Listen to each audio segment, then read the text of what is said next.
Hi guys, Dave here with a new lesson for you. Today we're going to look at He's the Greatest Dancer by Sister Sledge. The guitarist was Nile Rodgers, bass player was Bernard Edwards from Chic.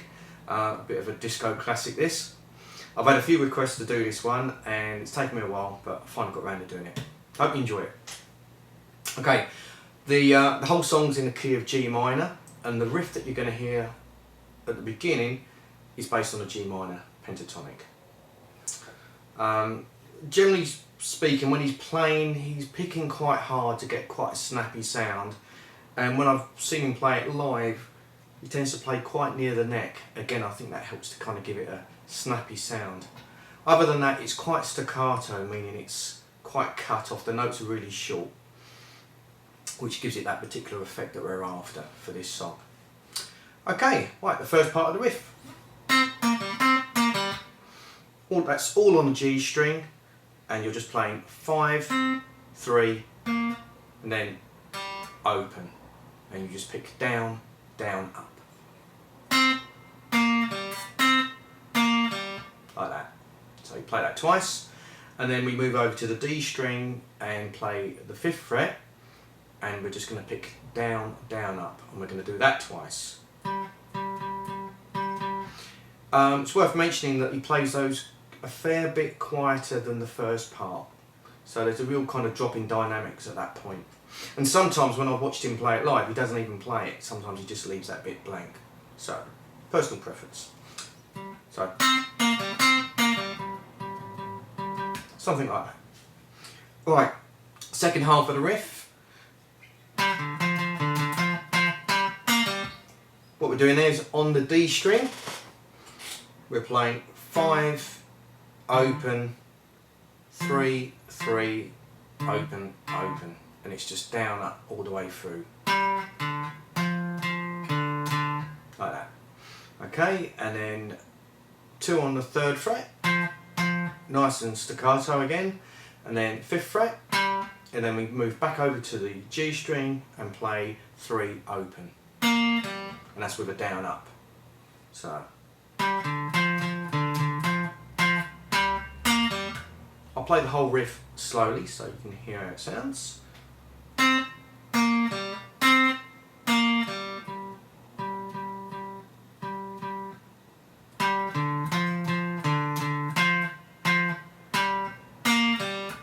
There you go.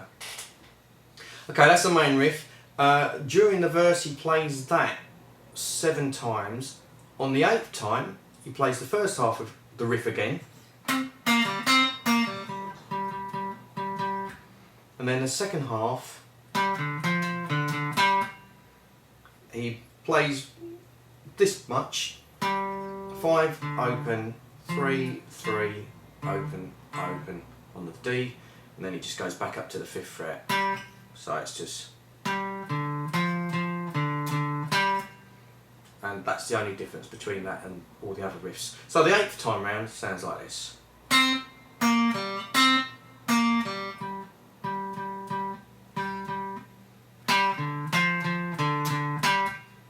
Like that. Okay, so that's the riff that you hear during the introduction and the verse. The only other thing to show you is the chords. Are the chords for the chorus.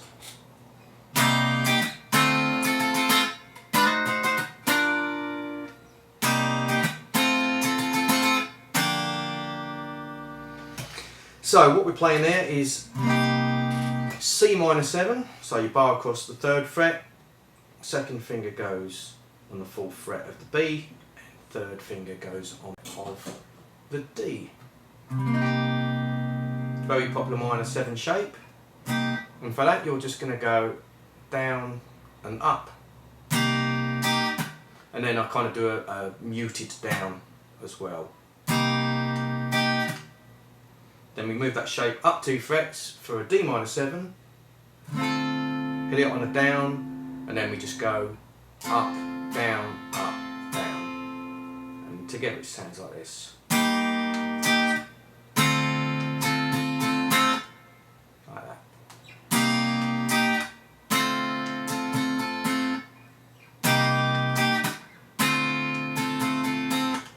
Like that. The next chord is a diminished chord. I'm going to call it F sharp diminished only because the bass player's playing an F sharp in the bass. It can be named by any of the notes in the chord if you know a little bit about your theory. So the shape I'm using there is 8th fret on the E, 7 on the B, 8 on the G, 7 on the D. And what he does, he slides into it like that. So down and then down, up. And there's kind of a muted down, although it's just for timing purposes really. Then we take the minor 7 shape we had earlier and we just play it up at the 10th fret, and that will give us a G minor 7. Now on the record it just sustains. I can't hear him strumming any particular rhythm at that point.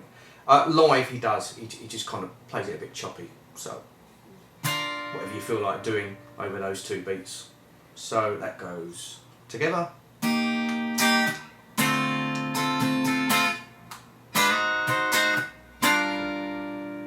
Like that.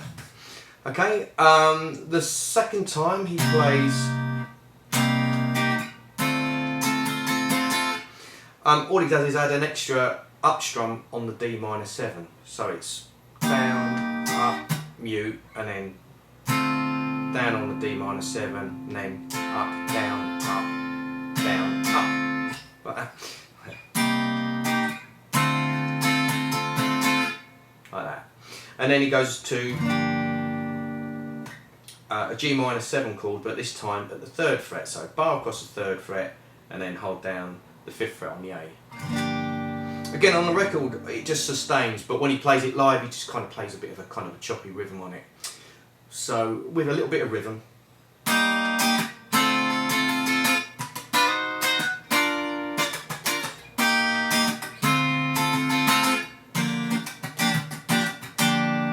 Anything you really feel like doing really at that point.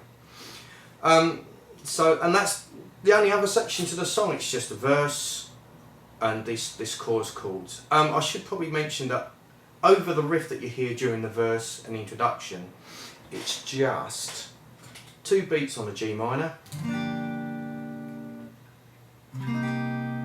and then 2 beats on the C minor 7 for the first bar, and then it stays on the C minor 7 for 2 more beats in bar 2, and then it goes up to D minor 7. So timing wise, it's kind of 1, 2, 3, 4, 1, 2, 3, 4, and that's basically the harmony that goes over the top or underneath the riff, whatever way you want to look at it. I can hear another guitar part actually kind of just gently strumming out a 16th note rhythm, so kind of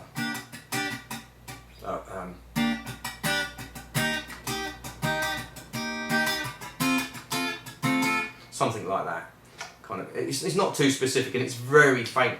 You know, you can hear it on the record, but it's fairly quiet in the mix.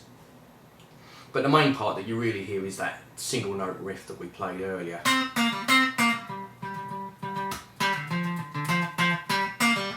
Like that. Okay, well that's all the main parts to the song. I hope you enjoyed this lesson and I will see you for one real soon. See you later guys.